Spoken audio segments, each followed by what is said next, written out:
இந்த மினி விளாக்ல 2 நாளோட morning routine பார்க்கலாம். முதல் நாள் காலையில் நானும் ஹஸ்பண்டும் கோயிலுக்கு போயிட்டு வந்துட்டோம். அதுக்கப்புறமா அம்மாவுக்கு கொஞ்சம் ட்ரீட்மெண்ட் வெளியில் கூட்டிகிட்டு போக வேண்டிய வேலை இருந்தது.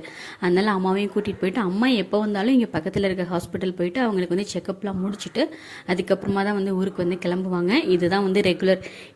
கொஞ்சம் எனக்கு தனியாக ஹஸ்பண்ட்க்கு தனியாக தான் வந்து இப்போ சமையல் பண்ணுறதா இருக்குது. கொஞ்சம் ஹெல்த் இஷ்யூனால ஹஸ்பண்ட்க்கு வந்து நல்ல காளான் குருமா நல்ல காரசாரமாக வச்சுட்டு எனக்கு வந்து வெறும் காளான் ஃப்ரை மட்டும் சிம்பிளாக காரம் புளி எதுவுமே சேர்க்காம சிம்பிளாக வந்து பண்ணியிருந்தோம். முருங்கைக்கீரை கடையில் வந்து பண்ணியிருந்தாங்க.